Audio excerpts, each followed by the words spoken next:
నమస్తే అండి, నా పేరు శ్రీనివాస్. నేను రవి హైబ్రిడ్ సీడ్ ఆర్బీఎంగా పనిచేస్తున్నాను. ఈరోజు షాద్నగర్ డివిజన్లోని మధురాపురంలో మన సుధాకర్ రెడ్డి గారి పొలం చూడడానికి రావడం జరిగింది. ఈ పొలం వచ్చేసి రవి హైబ్రిడ్ సీడ్స్ వారి రైనో ఫీల్డ్ అండి. ఇది ఆల్రెడీ 2 సార్లు కోత జరిగింది, కటింగ్ జరిగింది. సో ఈ టమాటా ఏదైతే ఉందో రవి హైబ్రిడ్ సీడ్ రైనో గురించి సుధాకర్ రెడ్డి గారి ద్వారా వివరాలు తెలుసుకున్నాం. నమస్తే అండి. నమస్తే సార్, ఇది రవి హైబ్రిడ్ సీడ్ రైనో అండి. ఎలా ఉంది మీ అభిప్రాయం చెప్పండి సార్. ఇంతమందుకు అన్ని సీడ్లు పెట్టినాము. ఈసారి రవి సీడ్ వాళ్ళది రైనో పెట్టాము. అయితే ఇది రెండో కొత్త. అయితే కాపు కూడా చాలా బాగుంది. శాఖలు కూడా 5-6 ఉన్నాయి. శాఖకు చెట్టు అయితే విపరీతంగా కాసింది ఈసారి. కాయ కూడా దొడ్డుకున్నది మంచిగా.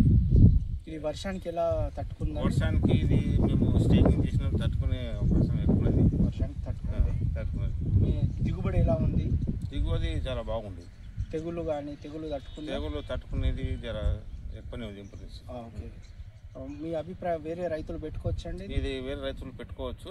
కాకపోతే కంపల్సరీ ఇది తెగులు తట్టుకునే శక్తి ఉంది. హైబ్రిడ్ కాపు కూడా బాగా వస్తుంది. అదేవిధంగా రైనోతో పాటు ఛాలెంజర్ 11 కూడా కొత్త హైబ్రిడ్ని లాంచ్ చేయడం జరిగింది. తనకు కూడా మేము ఛాలెంజర్ 11 గురించి చెప్పడం జరుగుతుంది. రైతులకు ఇది సమ్మర్కి వేసుకోవచ్చు, ఎండను తట్టుకునే రకం ఛాలెంజర్ 11 కూడా. రైనోతో పాటు ఛాలెంజర్ 11 కూడా అందరు రైతులు వేయాలని మేము విన్నవిస్తున్నాం.